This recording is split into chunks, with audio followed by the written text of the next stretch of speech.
Oke.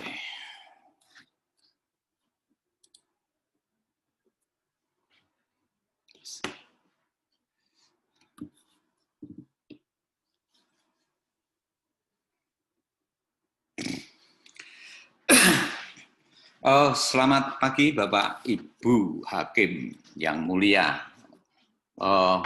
Mohon maaf agak terlambat sedikit. Hari ini saya maraton. Tayangan saya bisa dilihat? Bisa, Pak. Bisa, Pak.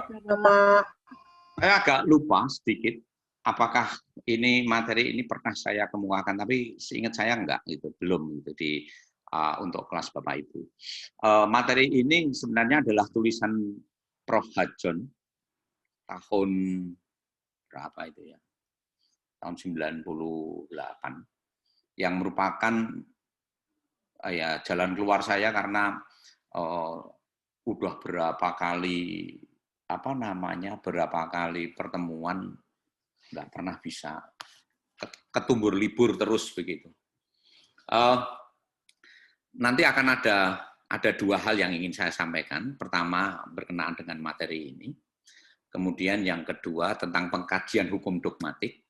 Ya, ini sebenarnya adalah resum pemampatan antara filsafat ilmu dari ilmu hukum dengan teori hukum. Sebenarnya begini, kalau di kuliah saya kemarin, yang terakhir, kalau Bapak Ibu masih ingat, itu ilmu hukum itu ada perspektif teoritiknya dan ada perspektif praktikalnya. Nah, dua itu pasti akan saling ketemu. Ya. Ada 3 lapisan ilmu hukum yang saya kemukakan, dan semuanya nanti akan ketemu di dalam konteks praktek hukum. Nah, hal yang paling mendasar sebenarnya adalah kita harus menempatkan dogmatik hukum, normatif, aspek-aspek normatif, itu sebagai landasan teoritik dalam konteks praktek hukum. Oleh karena itu, seringkali dikemukakan dalam konteks filosofi, keilmuan dari ilmu hukum itu, dogmatik hukum itu adalah satu ilmu hukum yang in optima prima. Bentuk paling real, paling nyata dari hukum itu ya dogmatik hukum itu. Sedangkan teori, kemudian filsafat itu sudah rangkaian yang yang lebih tinggi daripada dogmatik hukum, tetapi semuanya harus kembali ke praktek hukum. Dan oleh karenanya, seringkali dogmatik hukum dalam konteks filsafat ilmu dari ilmu hukum. Dogmatik hukum itu adalah ilmu hukum dalam arti sempit. Nah, kalau sudah seperti ini, maka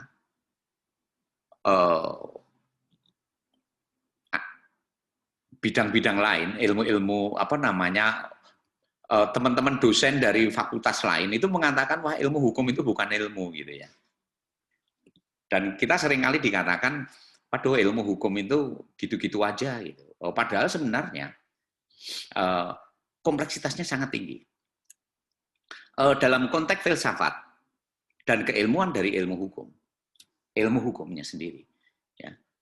Dogmatika hukum itu sekali lagi adalah in optima prima. Oleh karena itu saya seringkali ketika saya disuruh ngajar di S2 filsafat ilmu, ya, dengan kemudian dipisahkan dengan teori hukum atau filsafat hukum, saya nggak mau. Kalau boleh ngajar dua-duanya, kalau nggak boleh ya nggak usah ngajar gitu. Kenapa? Karena ilmu hukum ini adalah ilmu yang sui generis, ilmu yang punya karakteristik tersendiri, ya. Dan yang in optima prima itu adalah pengkajian hukum dogmatik ini. Nah, di tulisan ini saya lupa apakah sudah saya share kepada Bapak Ibu dan Bapak Ibu sudah membacanya. Ada 5 bagian penting yang harus Bapak Ibu pahami. Pertama adalah yang macam-macam ilmu hukum. Kemudian yang kedua itu tugas ilmu hukum dogmatik. atau normatif, ya. Kemudian dasar-dasar kajian ilmu hukum dogmatik atau normatif, dan ini yang paling penting, penalaran hukum. Penalaran hukum itu nanti akan menjadi landasan di dalam pemecahan masalah hukum.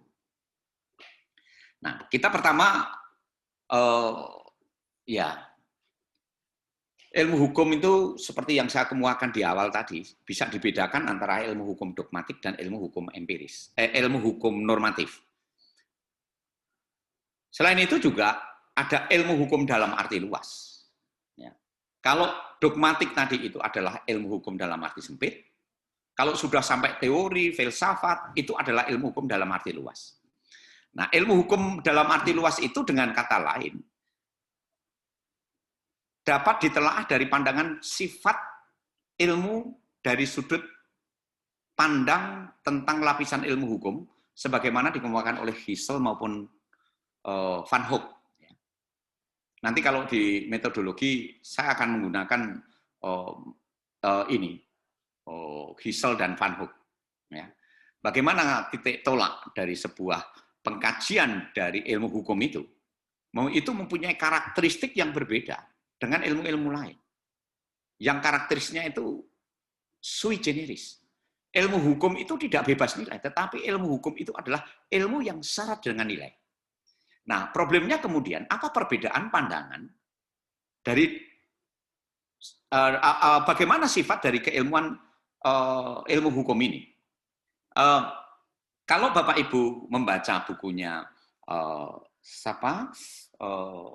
si Brooking, ya, yang saya sarankan untuk dibaca, dan Bapak Ibu nanti saya harapkan membaca itu,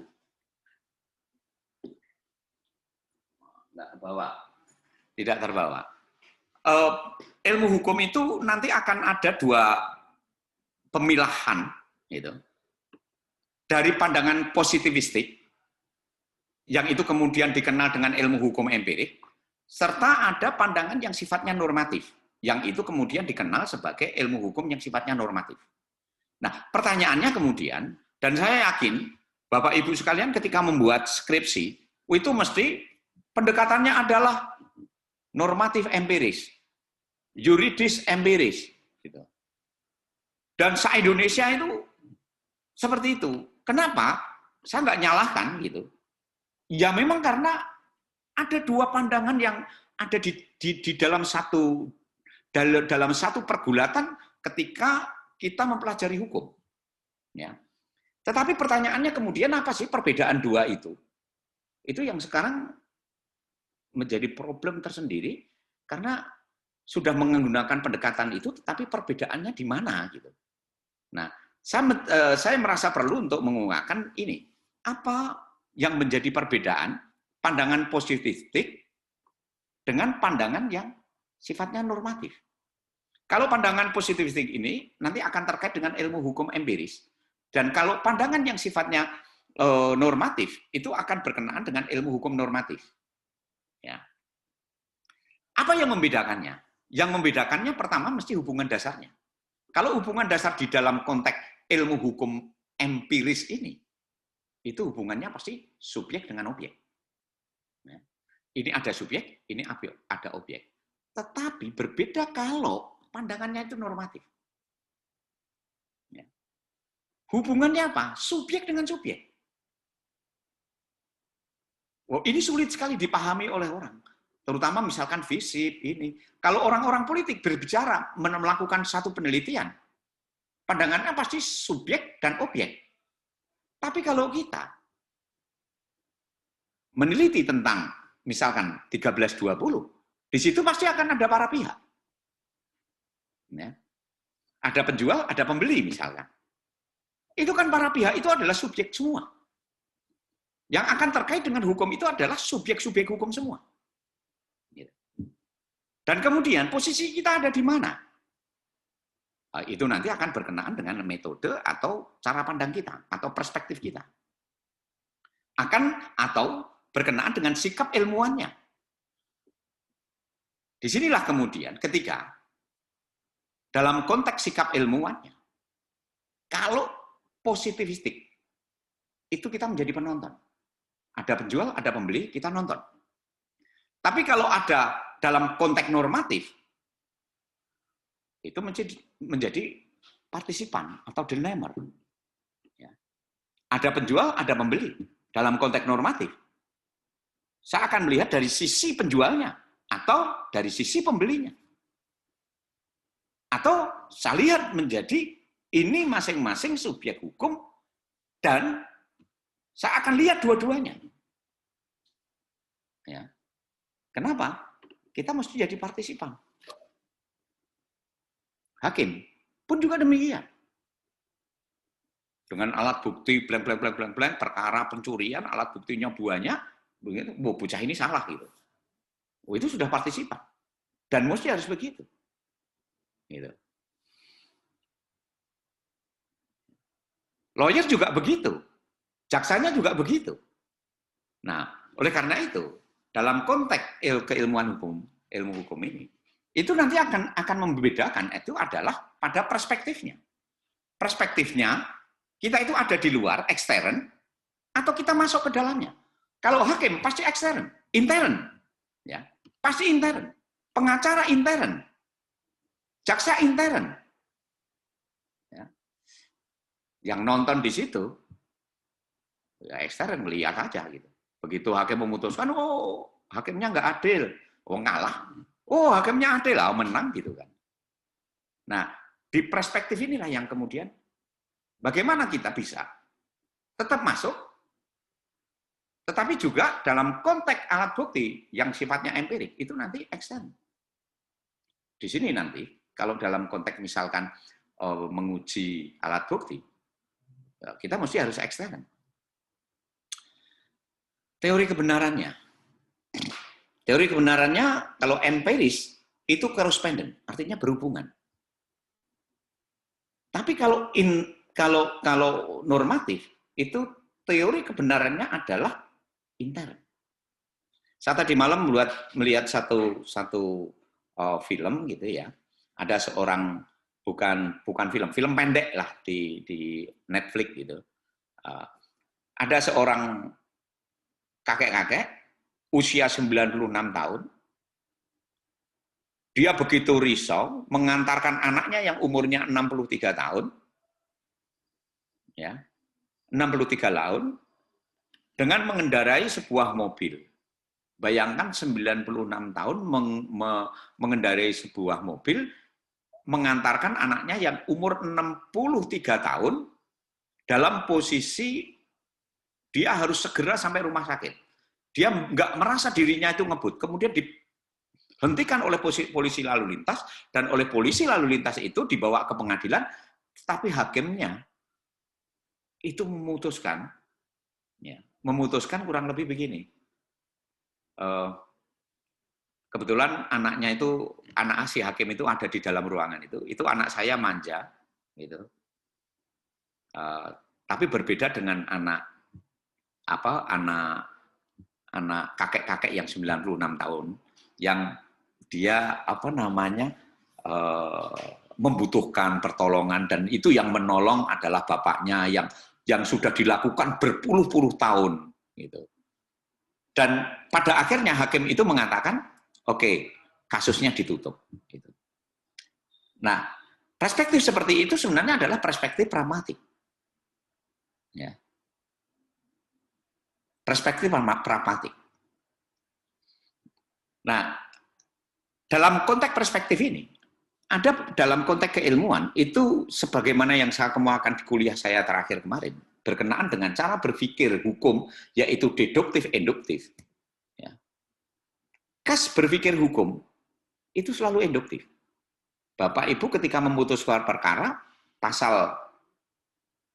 perkara pembunuhan, digunakan katakanlah pasal 338, di situ ada unsur-unsur, yang kemudian setiap unsur itu terbukti, kemudian ada pada putusan.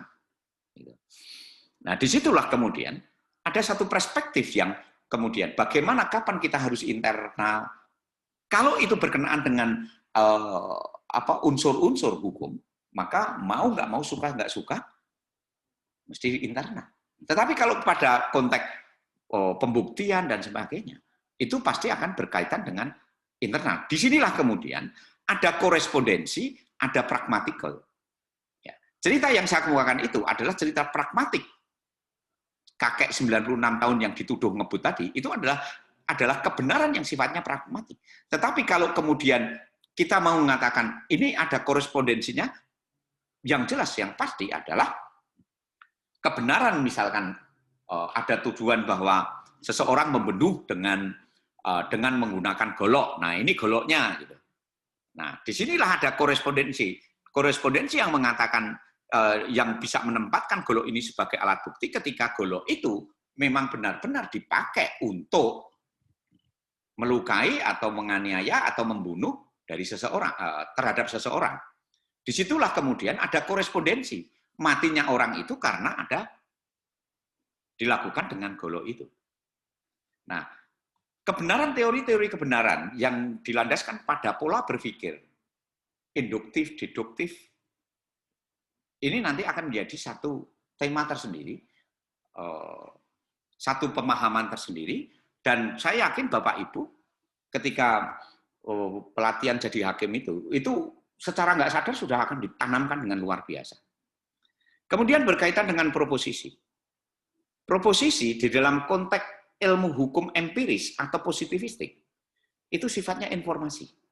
Atau empiris lah. Empiris itu artinya ada. Tetapi, kalau pandangan normatif, itu sifatnya evaluatif. Saya mencuri itu karena pasal 362 itu unsurnya terpenuhi. Nah, dalam konteks normatif itu evaluasinya adalah normatif. Dalam proposisinya itu normatif. Saya akan dikatakan membunuh dengan berencana itu ketika memenuhi pasal 340. Normatif. Dan kemudian di dalam pasal 340 itu ada unsurnya. Unsurnya didukung dengan alat bukti. Itu evaluatif. Selanjutnya, metode. Metode dalam konteks empiris, positivistik, itu akan menggunakan metode yang didasarkan pada kekuatan panca indera. Ya. Yang diamati, yang bisa diamati dengan panca indera. Tetapi, kalau pandangan normatif, itu juga dengan metode lain. Saya masih ingat, pertama kali saya katakan, saya ada di sini, di metro ada pembunuhan, pertanyaannya, mungkinkah saya yang membunuh? Gitu. Nah itu hanya bisa dikatakan, itu kita akan bisa, kalau kita melihat bahwa nggak mungkin saya ada di sini, sedangkan pembunuhan ada di metro, sementara jam dan harinya sama, orang biasa akan mengatakan, oh itu nggak mungkin. Tetapi dengan metode lain dan proposisinya adalah proposisi evaluatif, Anda akan mengatakan, mungkin aja. Sebagai apa? Bukan sebagai orang yang melakukan langsung, tetapi saya sebagai aktor intelektual.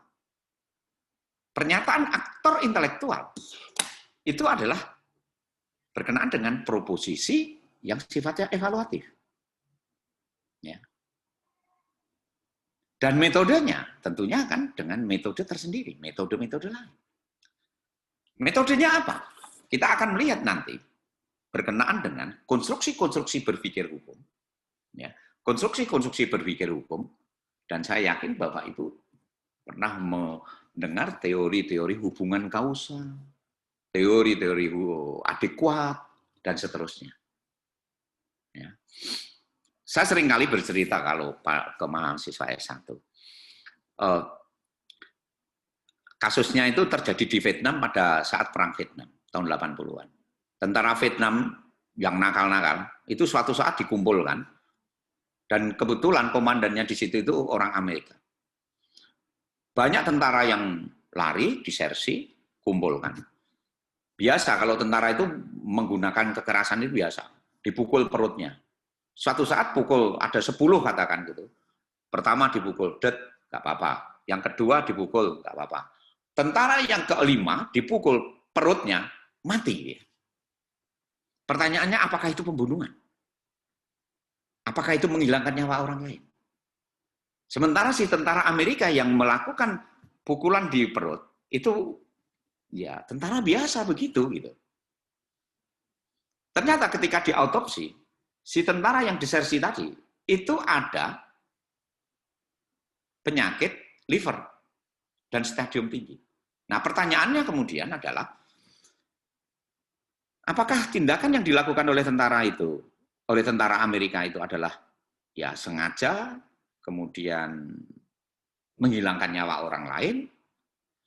Ya, ternyata perdebatan kasus ini itu kemudian case-nya itu dikatakan bahwa si tentara Amerika tadi tidak bersalah. Orang itu mati bukan karena pukulan itu. Kalau tentara biasa dipukul perutnya. Tapi karena si tentara itu desersi, kena liver, nah pukulan itu hanya mempercepat kematian, kurang lebih begitu. Nah, pemikiran seperti itu hanya didasarkan pada satu kerangka yang seperti ini, yang hanya ada di dalam konteks normatif, yang sifatnya evaluatif ini. Tetapi kalau itu sifatnya empirik, ya akan dilihat, oh itu sudah mati kok. Dan matinya karena dipukul kok, gitu. Yang selanjutnya, dalam konteks moral. Kalau di dalam hukum empiris, ilmu hukum empiris, itu perspektifnya non-kognitif. Tetapi kalau di normatif, itu kognitif. Saya berikan contoh misalkan begini. Ada anak kos, ngurung cewek, digerebek, dikawinkan. Boleh nggak? Jawabannya nggak bisa. Karena perkawinan itu harus didasarkan pada sepakatan. Itu kan masalah moral. Tetapi realita yang ada, dipaksain kok. Dipaksa. Demikian juga, saya laki-laki beristri. Bapak Ibu tahu, saya ngeboncengin cewek gitu, selingkuh gitu. Bisa nggak melaporkan polisi? Jelas itu nggak bermoral gitu. Yang bisa melaporkan kan cuma istri saya. Kenapa? Karena konstruksinya delik aduan. Nah, disinilah kemudian perspektif moral itu menjadi penting. Kalau di dalam ilmu hukum empiris, moral itu non kognitif. Tapi kalau normatif, itu kognitif. Isi hukum itu adalah moral. Isi hukum itu adalah moral. Gitu. Bagaimana hubungan antara moral dengan hukum? Kalau di dalam ilmu hukum empiris, ya tegas. Ya. Tapi kalau hukum normatif, tidak ada pemisahan. Kalau di dalam ilmu hukum empiris, tegas.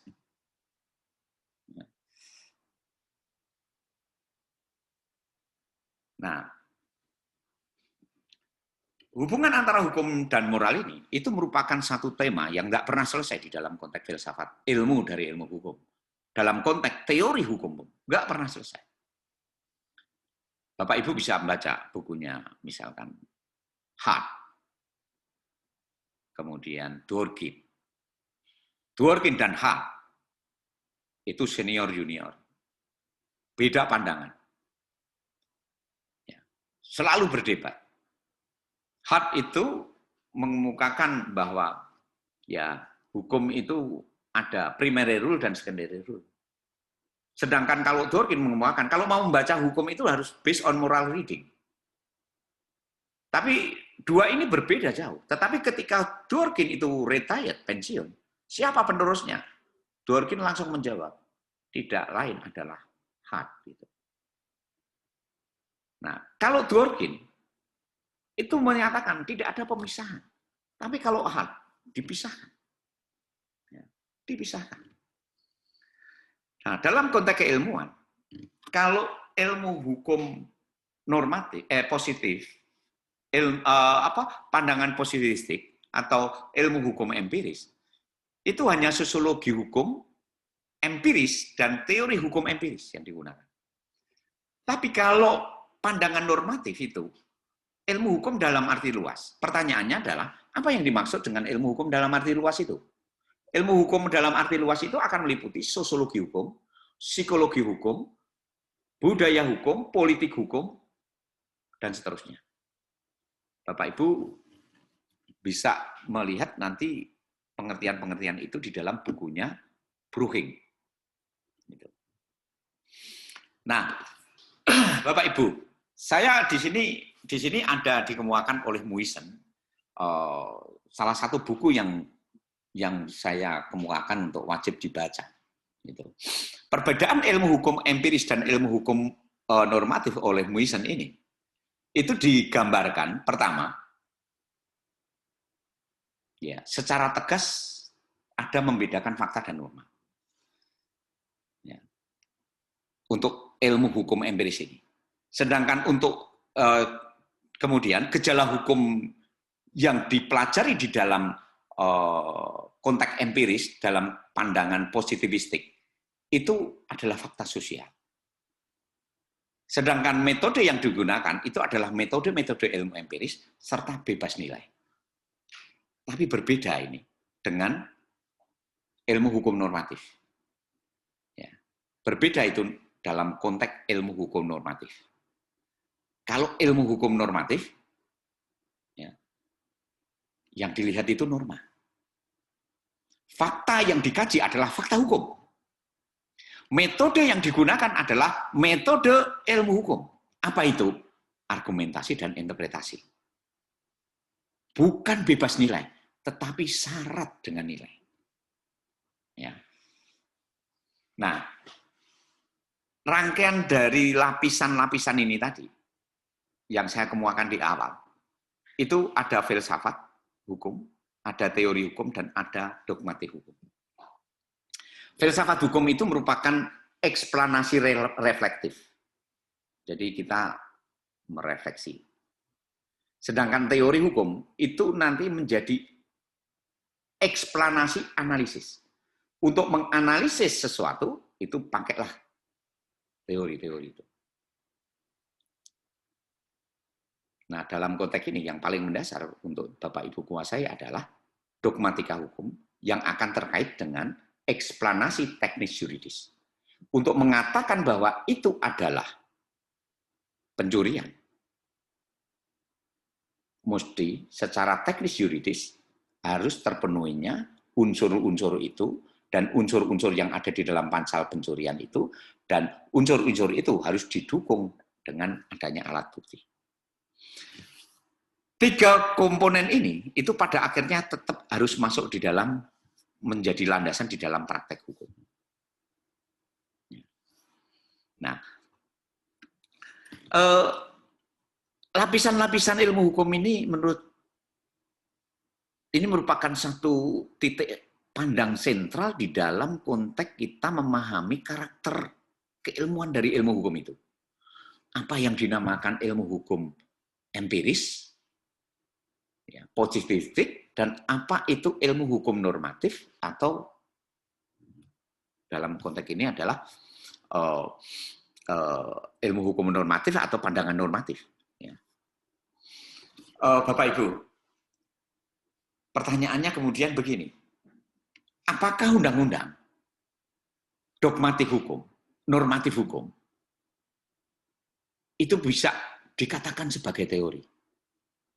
Nah, oleh karena itu, dalam konteks dogmatik hukum ini, seringkali orang mengatakan bahwa undang-undang itu menjadi landasan.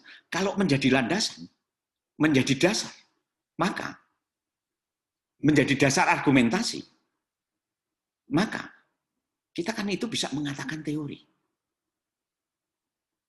Nah, problemnya kemudian adalah apa perbedaan antara dogmatik hukum itu dengan teori hukum ini? Ini mohon maaf, mungkin Bapak Ibu, ini filsafat hukum atau teori hukum? Saya perlu menguatkan begini, filsafat hukum itu nggak ada. Yang ada adalah filsafat ilmu. Filsafat ilmu dengan objek hukum. Oleh karena itu, disinilah argumentasi saya.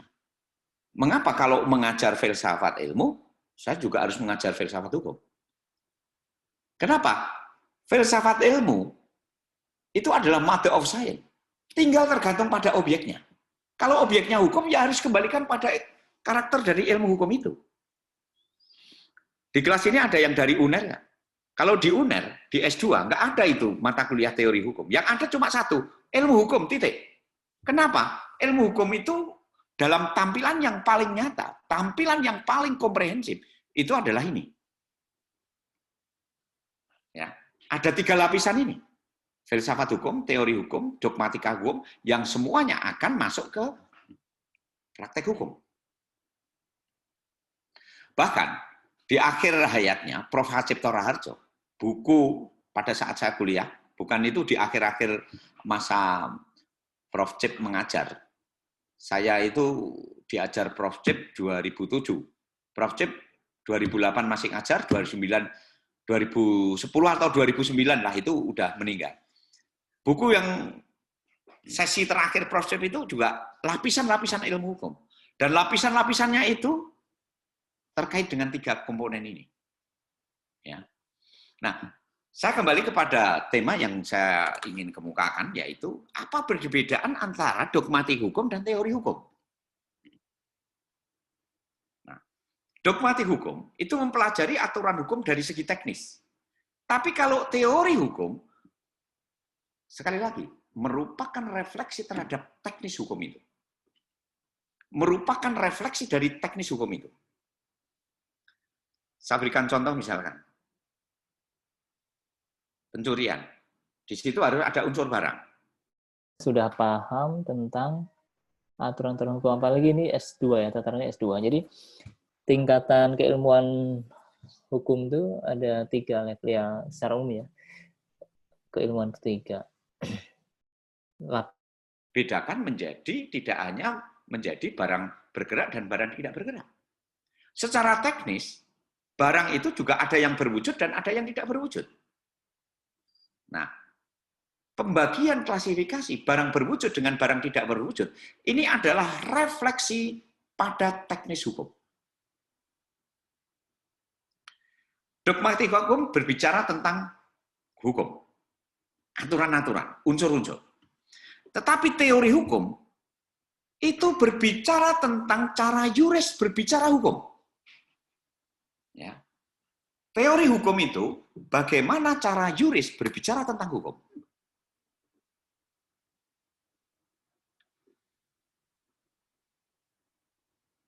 Di Amerika sekarang berkembang,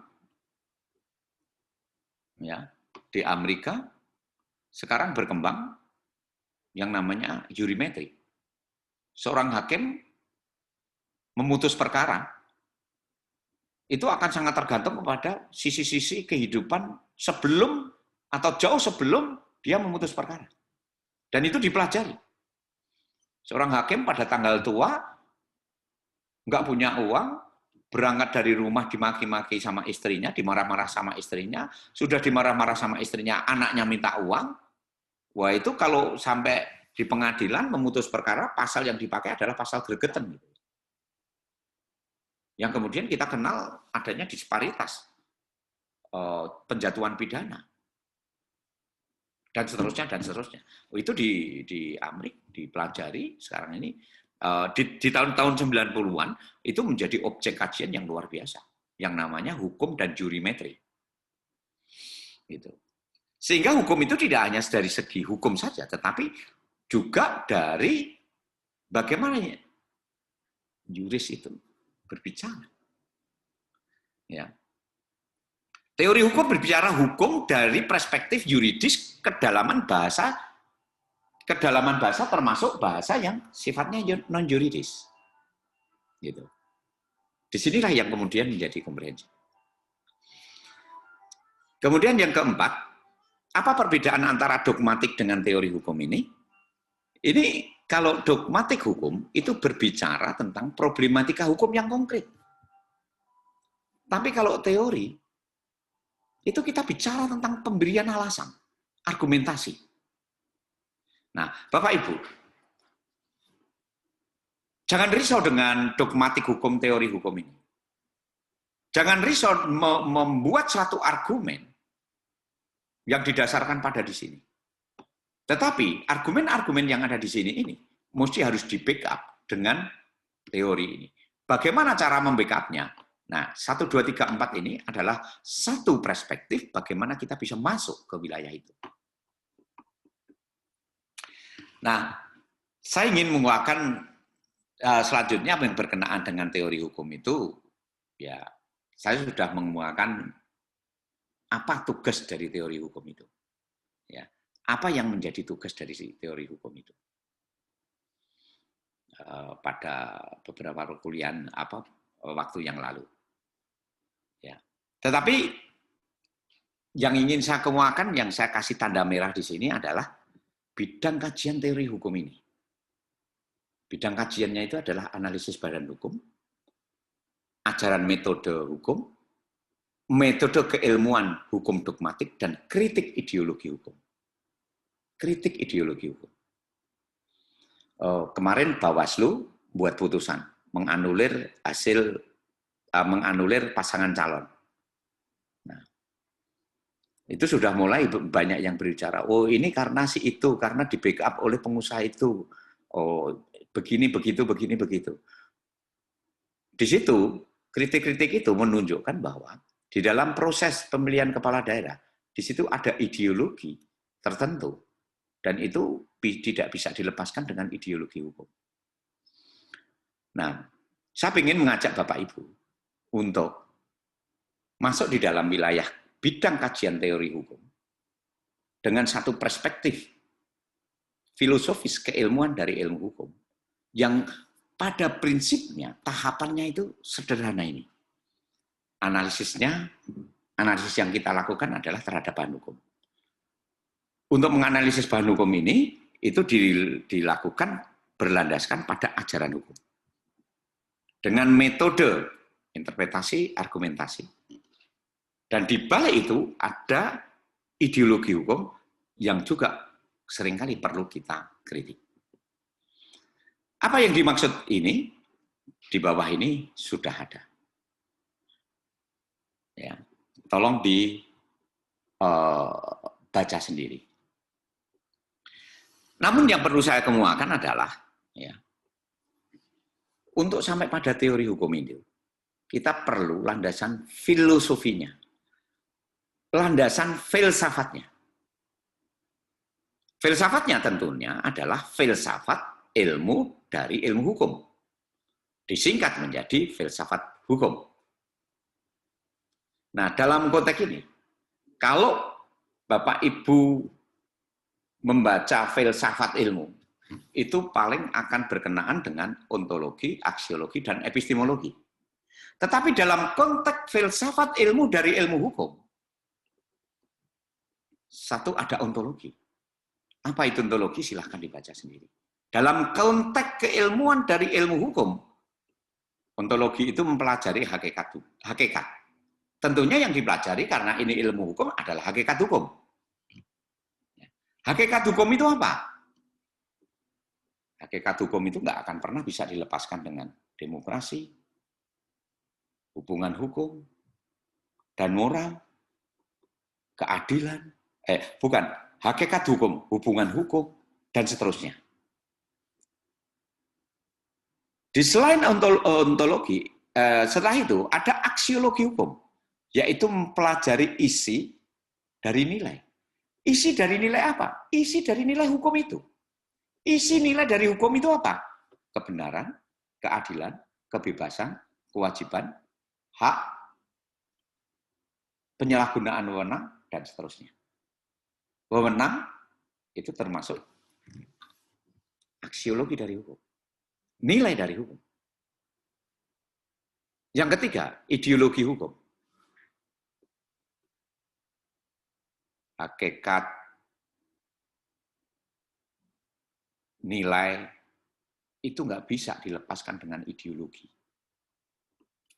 Ya. Apa yang dimaksud dengan ideologi itu? Intinya adalah rincian dari keseluruhan orang dan masyarakat yang memberikan dasar dan legitimasi bagi keberadaan dari lembaga-lembaga hukum atau dalam suatu sistem hukum. Ya. Sistem hukum Indonesia, sistem hukum Indonesia dengan cita hukum Pancasila yang kemudian letaknya itu ada di tengah, yang dipengaruhi oleh asas-asas hukumnya, norma hukumnya, membentuk satu sistem hukum, yaitu hukum Pancasila. Di situ, kata Pancasila itu menunjukkan ideologi hukum yang kita gunakan. Problem yang ada pada kita itu, ideologi hukumnya Pancasila, tetapi teori-teori yang digunakan itu ya, kalau bicara keadilan, teorinya John Rawls. Kita bicara tentang sistem hukum, teorinya Gustav Redruth, dengan 3 nilai dasar hukum itu, yaitu kepastian, kemanfaatan, dan keadilan. Itu kan kita bisa merumuskan itu kan dari ideologi hukum. Tetapi ideologi hukum dalam konteks Indonesia harusnya ideologi hukumnya adalah ideologi hukum Pancasila. Gustav Redruth hidup di Jerman sana pada abad pertengahan, pada abad bukan pertengahan, pada abad 18-19. Di Jerman sendiri udah nggak dikenal. Saya ke Belanda, saya tanya, teorinya Gustav Redruth. Siapa itu Gustav Redruth? Saya kemukakan bukunya Apeldoorn. Apeldoorn sudah ada yang baru, yang kemudian diterjemahkan oleh Muysen. Nah, dalam konteks ini, seringkali ideologi hukum itu kita lupakan. Saya berikan contoh misalkan di dalam konteks pemahaman kita tentang asas umum pemerintahan yang baik. Pada waktu Anda kuliah dulu, katakanlah 2014 sudah ya. Kalau saya kuliah dulu, asas umum pemerintahan yang baik itu selalu dikatakan 13 asas. Gitu. 13 asas. Bukunya Kuncoro Probo Pranoto. Tapi kalau sekarang, asas pemerintahan yang baik itu ada dirumuskan di dalam pasal 10 atau pasal 8 ya. Undang-Undang Administrasi Pemerintahan. Ya, 30 2014. Dan saya jadi bertanya, asas umum pemerintahan yang baik kok dijadikan norma? Bukan lagi jadi asas itu. Gitu. Ya. Nah, disinilah maka kemudian yang menjadi problem bagi kita itu ada selanjutnya dari ideologi hukum adalah ya epistemologi hukum, metode. Metode kita ketinggalan jauh. Se-Indonesia itu metodenya pasti apa? Pendekatan yuridis normatif, yuridis empiris, normatif empiris. Mesti begitu. Ini menunjukkan bahwa epistemologi, secara epistemologi, kita ketinggalan jauh. Ya. Posner itu bahkan mengatakan bahwa metode-metode pendekatan hukum normatif itu sudah almarhum, sudah mati. Ya. Nah, saya ingin menguatkan di sini. Nanti dalam konteks metode, epistemologi itu adalah cara. Ya. Metode.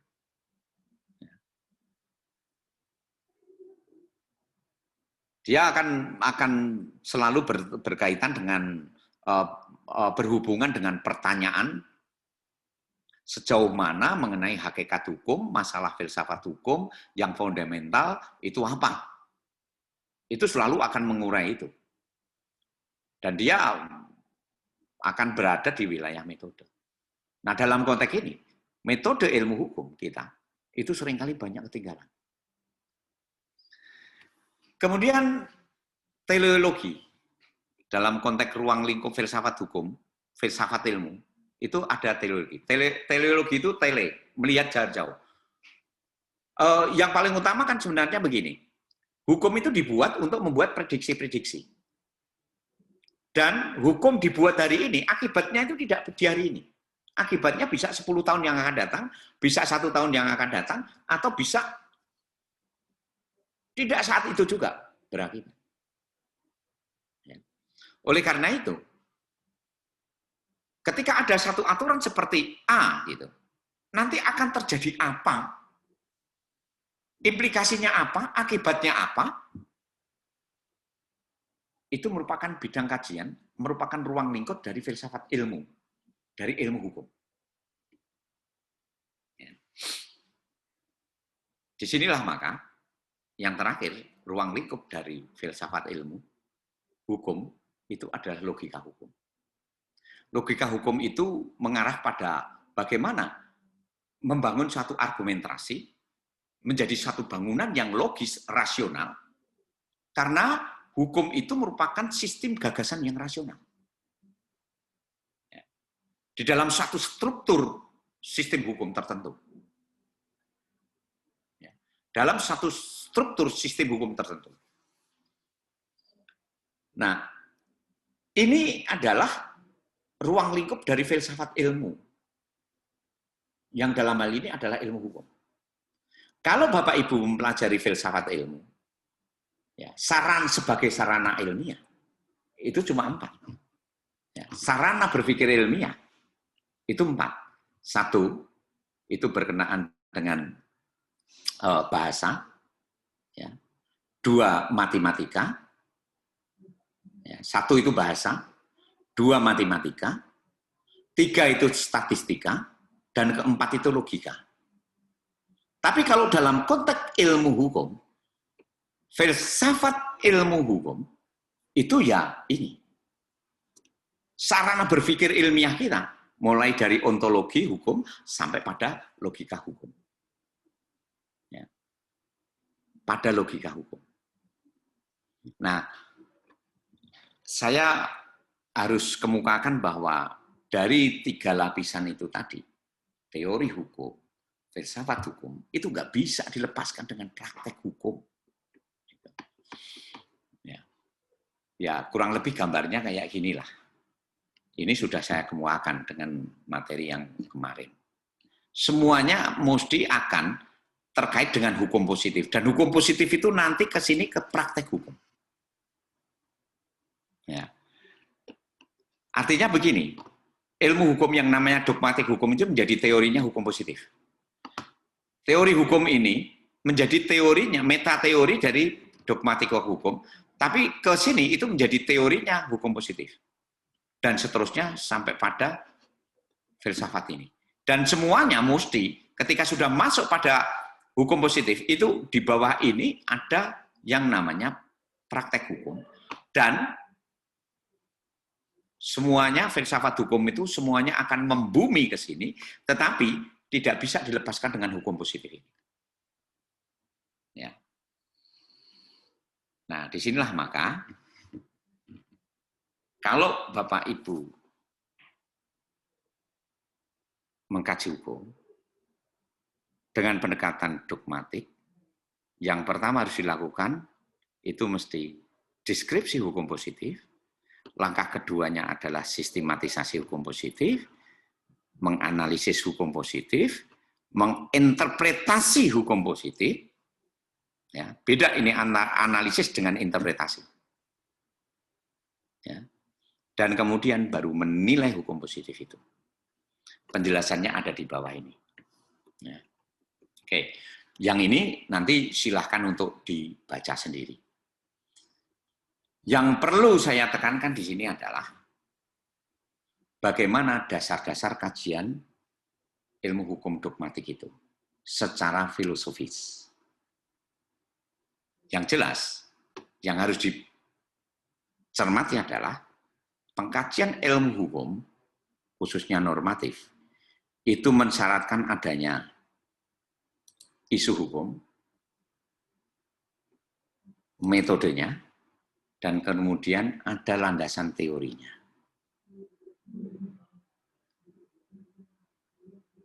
Saya yakin ketika Bapak Ibu memutus perkara sekecil apapun, itu mesti ada teorinya. Hanya masalahnya, Bapak Ibu lakukan, tapi tidak dengan sebuah kesadaran penuh bahwa ini sebenarnya adalah teori.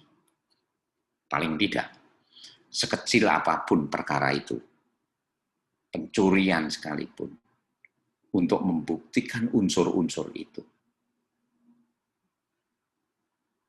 pasti akan berkenaan dengan teori. ketika ada kasus pembunuhan, matinya seseorang, dengan siapa yang melakukan, di situ ada teori yang namanya hubungan kausal, paling tidak. Ya. Semuanya sudah nempel, sudah menyatu di dalam diri kita. Semua mahasiswa hukum begitu lulus itu nempel pemahaman-pemahaman itu. Hanya masalahnya kemudian adalah mensistematisasikan pemahaman-pemahaman itu. Saya punya satu riset yang sekarang baru mulai saya lakukan. Risetnya sederhana. Begini. Ketika kuliah, istilah-istilah Belanda itu sekarang nggak dikenalkan lagi. Misalkan NO, gitu. Nggak dikenalin lagi. Yang adalah gugatan tidak diterima. Relas, pemberitahuan, inmaning. Banyak istilah-istilah Belanda yang ketika praktek itu digunakan, itu nggak diperkenalkan lagi. Dan ini kemudian menjadi ini lulus, begitu masuk itu kaget. Saya ceritakan. Satu saat saya di ruangan Pak Ketua Pengadilan Tinggi, cerita-cerita masalah hakim hakim ad hoc gitu ya, di Mahkamah Agung. Jadi untuk sebuah putusan itu biasanya ada Adviesblad gitu ya. Nah, Adviesblad itu apa? Gitu. Tapi hakim-hakim tua itu masih menggunakan ini Adviesblad gitu.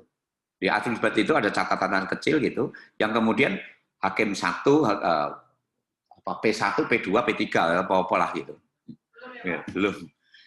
Itu dikemukakan yang hakim pertama itu ditulisnya NO, hakim yang kedua tulisnya NO. Begitu masuk ke hakim ad hoc yang baru, gitu, ditulisnya yes, gitu. Padahal NO itu punya makna sendiri. Yes itu nggak dikenal di situ. Nah, hakim-hakim yang karir ini pada ketawa semua. Ya, hakim ad hoc ini ya merasa diketawain. Ya, disitulah yang kemudian menimbulkan hubungan antara hakim karir yang memahami praktek-praktek. Ya. Dan hakim ad hoc yang dipahami sebagai menguasai teori, tapi ternyata juga kalah dengan hakim karirnya. Kenapa? Hakim karirnya itu ketika memutus secara nggak sadar, itu ada teori-teori yang dibangun. Ya. Nggak akan pernah itu ngomong, ini hubungan kausalnya gimana? Enggak. Teorinya begini? Enggak. Gitu. Ya. Tapi juga perkembangan yang ada pada saat ini juga, penegak hukum itu seringkali juga nggak percaya diri. Ya. Hakim-hakim juga nggak percaya diri. Jaksa-jaksa juga nggak percaya diri. Masalahnya hukum, ngambil ahli hukum. Untuk menjadi ahli gitu loh. Untuk menjadi ahli. Padahal kan hakim, jaksa itu harusnya ahli hukum semua. Masa untuk sebuah interpretasi yang masih harus diperdebatkan gitu. Kalau pengacara ngambil ahli, silahkan lah. Tapi kalau jaksa ya jangan kalau menurut saya. Demikian juga kalau Bapak Ibu untuk hakim jangan. Untuk minta tolong hadirkan, karena perdebatan tolong hadirkan ahli. Itu kalau sudah kepepet-pepet betul. Ahli hukum itu kalau bisa jangan. Gitu. Saya pernah bertanya pada Bapak Ibu, hakim boleh nggak menghitung kerugian negara? Boleh. Boleh, pede aja. Loh itu ada hitungannya, kok beda hitungannya hakim dengan hitungannya misalkan BPK atau BPKP, yang dipakai yang mana? Yang punya hakim. Gitu. Loh, itu ada teorinya. Dan saya yakin Bapak Ibu sudah memahami itu semua. Gitu. Sehingga di sini ada satu langkah, satu putusan yang berani. Ya. Oke, ini materi-materi ini, tolong Bapak Ibu nanti baca. Ya, saya nggak bisa menyelesaikan di hari ini, gitu. Tapi yang jelas begini. Ini nanti tolong dibaca. Tapi yang jelas begini. Perkuliahan ini sangat-sangat jelek. Dan kita dipaksa tanggal 16. Kok tanggal 16? Kita dipaksa tanggal minggu depan itu sudah harus ujian. Dan tanggal 26 itu harus sudah ngasih nilai. Ya. Oleh karena itu, saya akan mencoba untuk berdamai dengan situasi. Tanpa melupakan penguasaan substansi. Saya akan mencoba menyusun sebuah pertanyaan, tetapi pertanyaan-pertanyaan itu ada jawabannya. Silakan Bapak Ibu mengerjakan, ya, ditulis tangan, kemudian di-scan, kemudian kirimkan ke nanti alamat email yang akan saya kirim ke grup. Tetapi pertanyaan saya ini perlu dijawab dengan membaca satu, bukunya Brookings, dan dua, bukunya Muizhen. Untuk apa? Untuk filsafat ilmu, dan untuk mata kuliah filsafat ilmu, dan untuk mata kuliah teori hukum. Artinya, saya akan membuat pertanyaan, tapi pertanyaan itu berangkat dari dua buku ini. Ya, berangkat dari dua buku ini. Dan pertanyaannya tidak hanya satu atau dua, mungkin banyak banget. Gitu. Tapi begini, saya minta ditulis tangan. Pertanyaan Bapak Ibu pasti gini, mau saya koreksi? Saya ngaku aja. Enggak. Ngaku aja saya. Saya lempar ke atas, tendang, tek, yang kena nilainya sekian, yang nggak kena sekian. Oh, tapi jangan apa namanya, jangan liso dulu. Begini, saya dosen 30 tahun lah. Gitu. Dan oleh karena itu ketika disuruh ngajar, ya saya milih kelas hakim ini. Pertanyaan yang akan saya buat pasti akan berkenaan dengan logika-logika tersendiri. Walaupun di dalam buku itu ada. Bahkan nanti akan saya tunjukkan halaman berapa. Gitu. Ya, nanti saya baca aja di awal kalimat gitu ya. Di awal kalimat, kalau kalimatnya itu sudah ngambil buku, bukan kalimat yang intrinsik dari Bapak Ibu, wah itu nilainya cuma 2, A dan B, langsung B gitu kan. Bisa gampang-gampangnya lah gitu. Tapi begini, yang paling utama Bapak Ibu saya mohon untuk mau membaca. Ya, mau membaca. Oh ya, di samping bukunya Brookings, bukunya Brookings, refleksi tentang hukum, juga bukunya Muizhen, ya, itu juga materi-materi yang saya share. Ya, materi-materi yang saya share. Yang saya bagikan pada Bapak Ibu. Oleh karena itu pertanyaannya, nanti banyak banget. Syaratnya, satu jawaban, satu pertanyaan jawaban.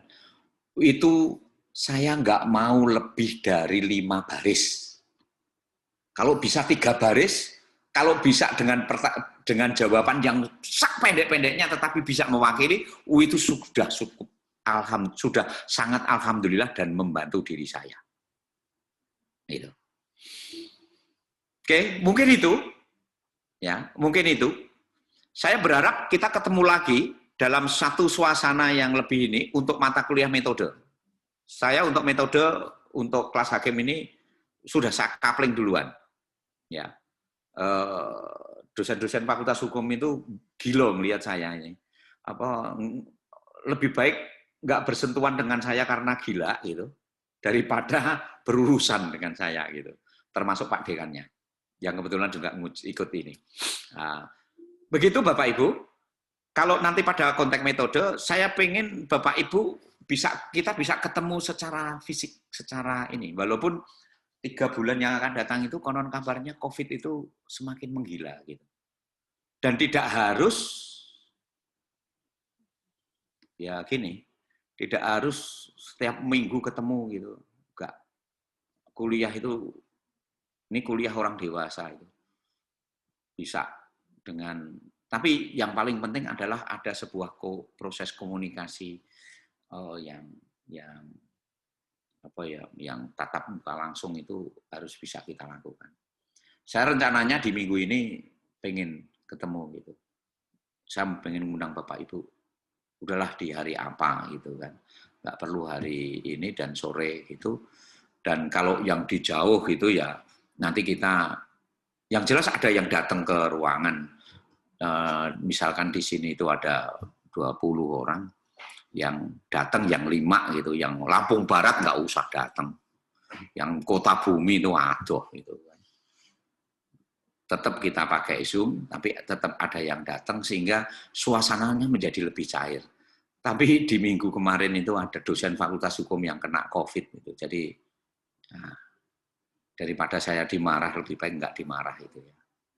Tapi saya berharap di mata kuliah yang akan datang kita suasananya sudah lebih aman, lebih baik, kita bisa ketemu secara offline. Mungkin itu dulu, saya tidak membuka ruang tanya jawab. Saya akan buka ruang tanya jawab ketika soal sudah saya kirim, Bapak Ibu sudah mengerjakan dan mengirim jawaban pada saya, gitu. Dan kemudian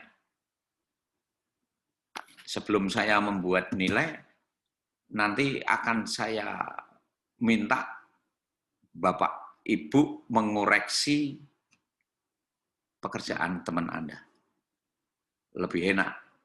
Nah, dosen pinter itu kayak gitu, bisa ngelempar tanggung jawab. Gitu. Mungkin itu dulu, saya ada acara hari ini, kita ketemu untuk mengoreksi pekerjaan teman kita, ya, untuk mengoreksi pekerjaan teman kita, dan kita akan ketemu, nanti akan saya kirim melalui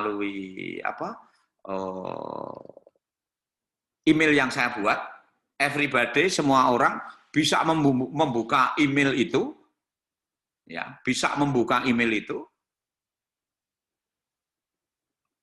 dan kemudian membuat semacam catatan-catatan atas kekurangan, bukan, mohon maaf ya, nanti untuk mengoreksi bukan nyalahin, ya, bukan menyalahkan, tetapi untuk memberikan mungkin perspektif yang berbeda, memberikan pandangan yang berbeda dari jawaban teman Anda. Ya, yang namanya mahasiswa itu punya hak untuk bersalah. Gitu. Saya mungkin pernah cerita, saya ikut sebuah kursus metodologi yang ngajar itu ada yang dari UGM, itu Bu Profesor Maria Wisumarjono. Itu galaknya kayak Asumana itu. Ya, anjing yang baru beranak itu galaknya minta ampun. Saya disuruh maju, suruh ngerumuskan. Ditanya saya, dari mana? Dari Lampung, Prof. Gitu. Wah, tesan goblok. Wih, tersinggung saya, balik saya. Prof, saya tahu kalau saya ini goblok. Makanya saya ikut pelatihan ini. Tapi nggak usah diomong-ngomongin lah, saya bilang gitu. Rupanya dia sadar kemudian tertawa. Gitu. Nah, Bapak Ibu, nanti akan saya share setelah dikerjakan, saya akan baca, dan kemudian akan saya share untuk saya minta pandangan Bapak Ibu. Bukan untuk menyalahkan ya, bukan untuk menyalahkan, tetapi memberikan empowering, memberikan peningkatan pandangan, menambahkan pandangan yang berbeda. Dan itu kita lakukan melalui Zoom seperti ini. Oke, mungkin itu. Terima kasih atas perhatian Bapak Ibu. Saya mohon maaf sekali situasi yang ada, kita nggak pernah bisa ketemu secara offline, secara fisik, gitu. Saya nggak akan menilai Bapak Ibu, tetapi Bapak Ibu harus menilai pada saya, dan catatan penilaiannya, tolong jangan dikasih catatan yang bagus, tapi catatan, oh ini orang gila gitu aja.